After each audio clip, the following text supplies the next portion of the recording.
Hello, welcome to the Talking ET. This is our review for In the Gray. This is our full review. If you don't want any spoilers, you'll not want to watch this one. You'll want to watch our spoiler-free review. It is time again for movie musings.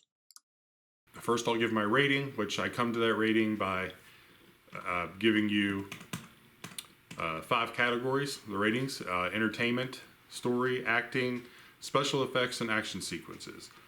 And then I divide that by the total number of categories, and that's my rating.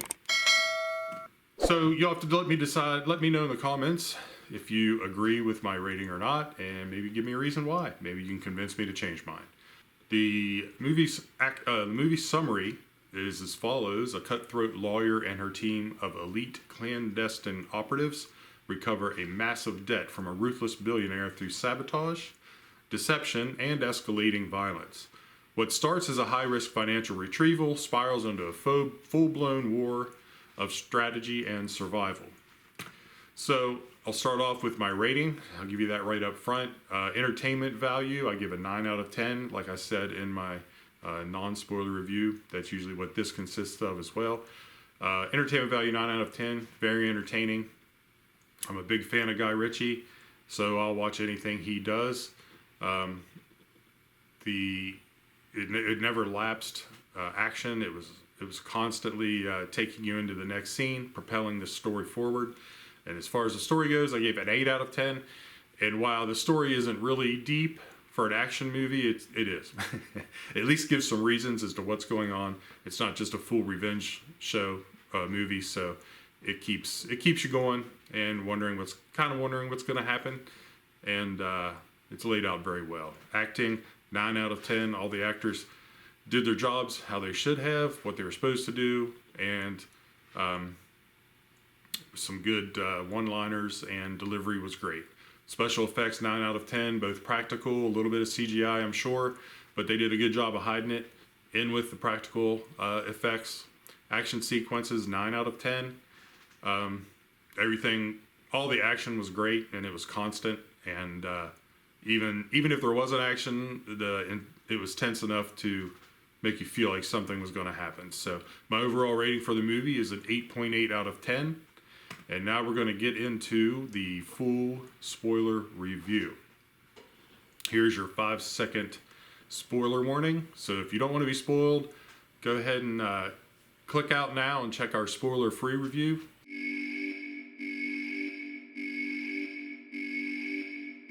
Okay, welcome back. We're going to get into In the Gray, starting with the key characters. Rachel Weisz plays Eliza Gonzalez, a sharp, aggressive lawyer specializing in high-value debt recovery. Sid and Bronco, played by Jake Gyllenhaal and Henry Cavill, her trusted extra-legal operatives skilled in sabotage, influence, and combat, which they show throughout the movie. Manny Salazar is the ruthless billionaire who defaults on a massive debt. Supporting cast includes figures like Braxton, which is Rachel's mentor, and Bobby Sheen, who's a firm executive, Olsen, Salazar's security head, and various team members. So the movie sets up with Rachel Weisz works for powerful clients,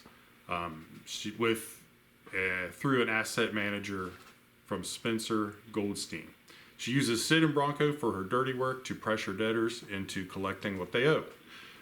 Rachel's mentor, Braxton, travels to Salazar's private Spanish island to settle a $1 billion debt.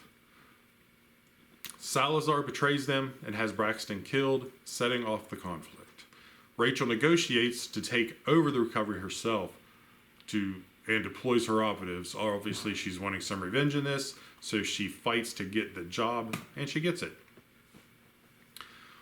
So next, Sid and Bronco lead a multi-pronged operation involving the sabotage of Salazar's construction projects and an oil rig. They plant listening devices on key advisors, which is his attorney and financier. They impound Salazar's luxury assets, private jet and yacht. This really sets Salazar off He's beside himself, and it causes him significant financial and operational losses, forcing him to the negotiation table, which Rachel wants to do herself. The team assembles a larger crew, including specialists like a getaway driver and a pilot, and prepare contingencies for an island assault. This is kind of cool. You see them laying out the island, how they're going to plan the evac of Rachel when she goes to this meeting in case they need to get out quickly. And they run through it, practice it until they get the timing right. It's pretty cool to see them doing that, and you don't get to see that too often in an action movie. Even when there is a plan, the planning behind the plan, if you were. So Rachel meets Salazar on the island, but he lowballs the payments and attempts, and that's to have her killed at a local eatery, which she stops because she wants to drink a drink. Violent shootout ensues as Sid and Bronco's team intervenes, taking out all the guards. I think it was 12 guards they took out in that one. This triggers further legal and operational maneuvers due to the fact that he attempted to kill Rachel. So once he did that, they can seize more assets, and she has all the leverage over him, so she thinks. Salazar eventually capitulates and says he will pay the full debt, while internal betrayals occur within his camp. Salazar, in return for agreeing to pay the debt, kills people close to Rachel and then takes her hostage. Sid and Bronco break her out of jail because this was one of the plans they had in case they needed to break someone out of jail, any of them, in case someone got caught. So they had that point covered, and then from there a race to extraction points ensues. Rachel is evaded. They get Rachel out through a personal helicopter, one of the little, I can't remember what they're called. And everyone else makes it to the second extraction point, but Sid and Bronco stay behind after everyone leaves. They go to Salazar, they abduct him, they put him in a container, ship him to the U.S. for the feds to find, who rolls over on Braxton. The story emphasizes themes of loyalty, survival, and strategy, blurred lines between legal and illegal tactics. So eventually Rachel gets her revenge on both Salazar and her boss, who was sent him to die. So that's the review for In the Gray. Again, I highly recommend the movie.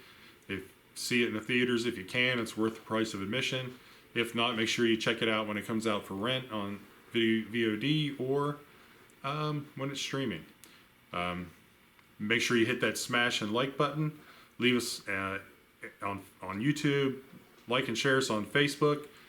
And comment below if you agree with my rating or if you have one that you disagree with. Let me know what you think in the comments below. Thank you very much. Talk to you later. Bye.